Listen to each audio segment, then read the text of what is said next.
Wahai ketahuilah, sesungguhnya Muslim bersaudara.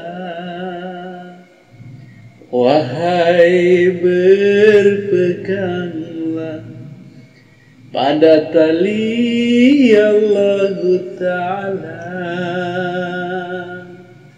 Ayo, ayo bersatu padu, ayo, ayo dan seirama, ayo, ayo seiman sejalan, berpedoman pada Quran. Mari galang persatuan, berpedoman pada Quran. Mari galang persatuan, ayo, ayo bersatu padu, ayo, ayo dan seirama, ayo, ayo rapatkan barisan agar semua musuh Islam takkan punya kesempatan, agar semua musuh Islam takkan punya kesempatan. Janganlah kalian suka berpecah belah, laksana buih di atas lautan, selalu diombang-ambingkan.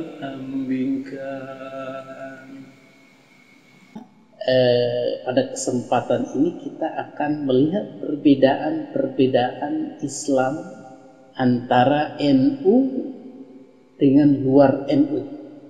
Jadi membagi umat Islam Indonesia ini, versi kami, versi channel ini atau versi NU mungkin adalah biasa di kalangan kita membagi Islam ini menjadi dua. Pertama Islam NU dan kedua Wahabi. Wahabi sendiri adalah sebuah gerakan pemurnian Islam, artinya harus kembali kepada Al-Quran dan Sunnah yang benar menurut penggagasnya, yaitu Muhammad bin Abdul Wahhab bin Sulaiman At-Tamimi. Gerakan ini menyebar kemana-mana, dikampanyekan, didakwahkan ke seluruh pelosok dunia dengan pendanaan yang kuat dari Saudi Arabia. Jadi mereka yang dirasa tidak murni, bercampur dengan adat istiadat, dengan tradisi, dengan bid'ah, harus dimurnikan oleh gerakan Wahabi ini. Termasuk diantaranya masuk ke Indonesia, mempengaruhi semua kelompok-kelompok Islam di luar NU. Maka dalam hal ini yang paling tidak terpengaruh, yang paling bandel istilahnya adalah NU. Sehingga NU adalah dalam tanda kutip musuh besar Wahabi. Menjadi begitu akhirnya. Karena kelompok-kelompok lain, ajaran-ajaran lain menerima dakwah Wahabi ini dan merasa itulah Islam yang sebenarnya. Tetapi NU dengan penggalian dari sisi histori sejarah-sejarah Islam zaman-zaman Rasulullah Shallallahu Alaihi Wasallam yang juga akomodatif dengan budaya, dengan tradisi, maka NU melawan atau tidak setuju dengan paham-paham Wahabi yang tekstual dan menghapus segala tradisi dan budaya-budaya luar. Maka pembagian NU dan Wahabi ini mencakup Wahabi adalah mereka yang juga terpengaruh atau terkena atau mirip-mirip dengan Wahabi. Jadi kami tidak mencap mereka Wahabi yang di luar NU Wahabi semua, tetapi ada yang terpengaruh atau mirip. Jadi di Indonesia ini pada garis besarnya adalah NU dan Wahabi.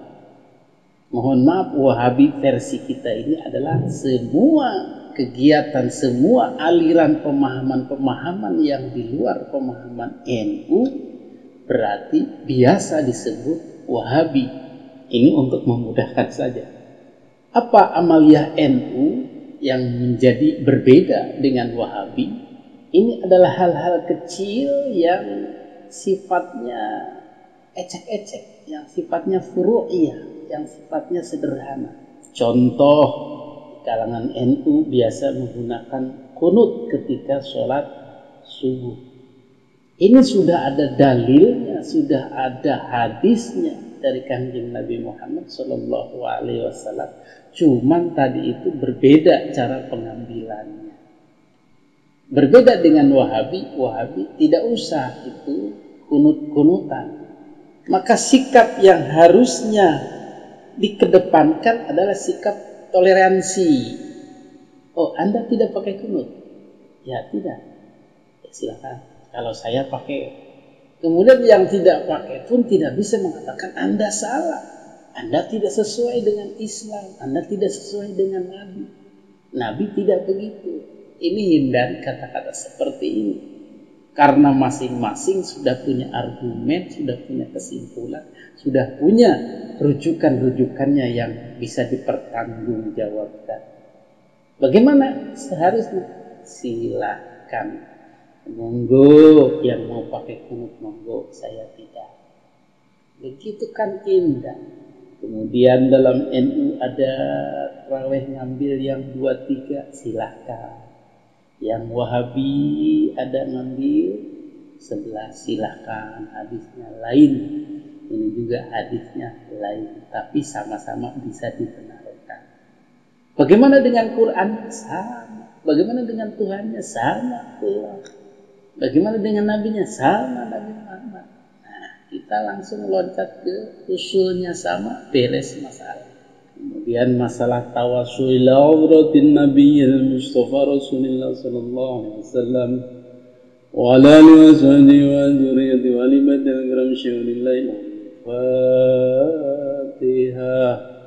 Alhamdulillahi rabbil alamin arrahmanir rahim maliki yaumiddin iyyaka na'budu wa iyyaka nasta'in ihdinas siratal mustaqim siratal ladzina an'amta 'alaihim ghairil maghdubi 'alaihim waladdallin.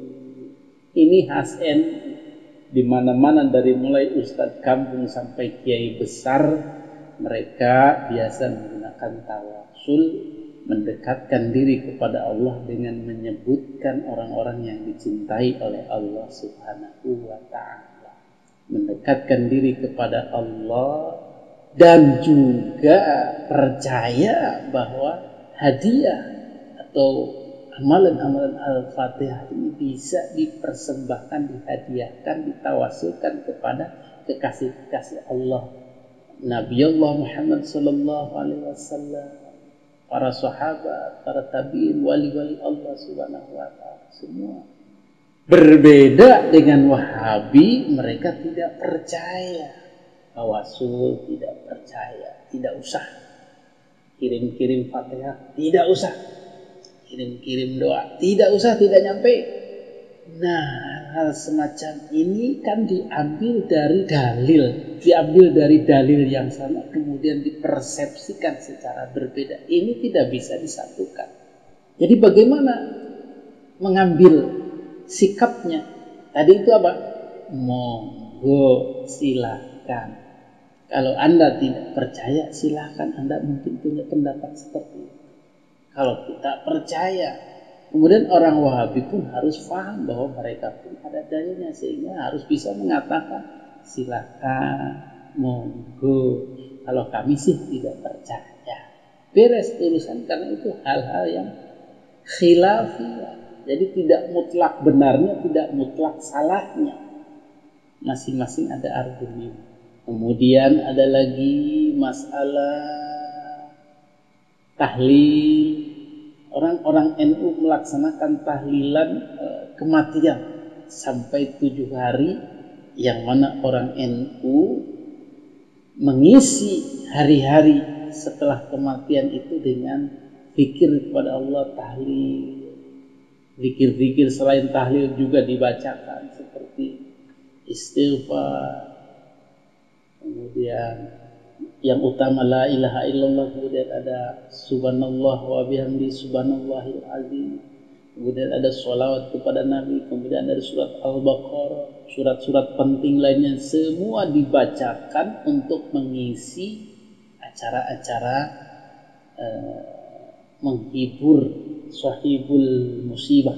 Hal-hal semacam ini di dalam pemahaman Wahabi tidak boleh, tidak ada tahlilan itu. Mereka tidak mau melaksanakannya, tetapi di dalam itu dilaksanakan. Ini juga masalah furu'iyah, masalah khilafiyah, masalah sederhana. Satu dalil yang dipersepsikan berbeda. Bagaimana sikapnya? Silakan, monggo. Jadi mulai sekarang dari NU pun tidak harus emosi, dari Wahabi pun tidak harus emosi, karena tidak ada kebenaran mutlak di sini. Wahabi yang baik akan mengatakan, oh silakan, monggo. Kalau ente beranggapan begitu, itu bagus. Menurut ente bagus, menurut saya tidak bagus. Mungkin ente ada benarnya. Kalau anak yakinnya tidak benar ini, mohon maaf. Nah, udah. Jadi jangan sampai saling menyerang. Ini kita nanti lupa dengan firman Allah, wa'tasimu bihablillahi jami'a wa la tafarraqu. Ingat yang di hadapan kami itu masih saudaramu muslim. Kemudian masalah celana isbal, itu celana yang di bawah mata kaki, yang menutup mata kaki, di kalangan NU tidak masalah, tidak ada masalah. Tetapi untuk Wahabi, celana yang di bawah mata kaki itu masuk neraka. Maka mereka tidak mau memakainya karena taat kepada hadis. Dari hadis yang sama diambil kesimpulan yang berbeda, menjadikan beda pula pemahamannya. Sehingga orang-orang NU jarang yang celananya biasa saja. Tetapi orang-orang Wahabi karena takutnya, karena konsekuen dengan pemahamannya, maka tidak mau memakai celana isbal atau celana menutup mata kaki. Tapi mereka memotongnya sehingga ngatung atau cingkrang. Bagaimana sikapnya? Silakan, monggo. Kalau mau celana panjang menutup mata kaki silakan. Atau orang NU mengatakan, oh ente pakai celana cingkrang, ya saya paham. Udah, beres urusan, tidak perlu saling menyerang. Kemudian masalah jidat hitam itu ada dalam Al-Quran. Simahum fi wujuhihim min atharis sujud. Tandanya di jidat, di wajah itu bekas sujudnya ada tanda. Sehingga orang-orang Wahabi menyimpulkan harus ada tandanya di jidat itu, ya hitam itu. Tetapi orang NU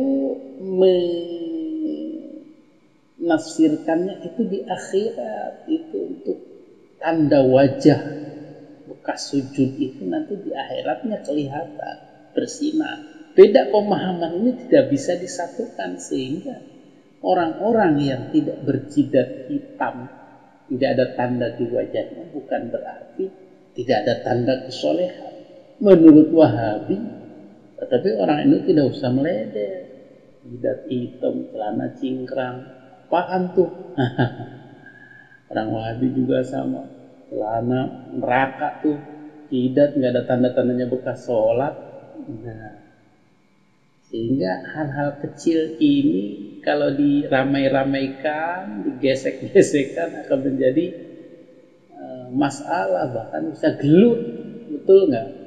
Kemudian ada lagi masalah selamatan, syukuran. Tadi itu orang-orang NU masih menggunakan selamatan. Selamatan itu misalnya mengisi rumah, kemudian mengisi tempat baru, pembukaan usaha dan lain-lain, naik pangkat, ada rezeki, diterima kerja, beli mobil dan lain-lain. Mereka biasa menggunakan selamatan, ngeriuk, kemudian bagi-bagi sedekah, berkat atau amplop. Orang-orang Wahabi tidak. Buat apa itu? Tidak ada contohnya dari Nabi. Nah, yang seperti ini dihadapi dengan santuy. Kemudian masalah jenggot, ada orang orang NU juga tidak berjenggot, tidak fanatik dengan jenggot, ya Wahabi harus lah. Kemudian ada lagi masalah musik. Orang NU tidak masalah dengan musik. Mau nyanyi-nyanyi, mau pukul rebana, mau nari tipis-tipis ya. Joget tipis-tipis, tidak masalah dalam NU. Tetapi Wahabi haram, nyanyi haram, musik haram. Sehingga kedua perbedaan ini kalau digesek-gesekkan lagi bisa gelut lagi. Apaan tuh main musik haram, maksiat aja loh. Gimana mau ingat sama Allah? Ingat sama Allah itu bisa kok dengan sambil nyanyi. Bisa dari Hong Kong, ini berantem. Ternyata semua ada dalilnya, semua ada argumennya, sehingga biasa saja. Oh, ente haram ya, maaf, saya matikan musiknya, saya pakai headset aja, seperti itu. Kemudian masalah rokok pun sama, NU masih ngerokok, Muhammadiyah tidak merokok. Nah, Wahabi tidak. Ustadz, kenapa Anda membagi hanya NU dengan Wahabi? Ini untuk mempermudah saja, karena setelah kita bagi NU dengan Wahabi, maka Wahabi ini kita pecah-pecah lagi maksudnya begitu. Tetapi secara umum, yang paling mencolok adalah perbedaan NU dengan Wahabi. Pada kesempatan kali ini, bagaimana kita mempersatukan NU dan Wahabi supaya tidak gontok-gontokan, supaya tidak saling menyerang.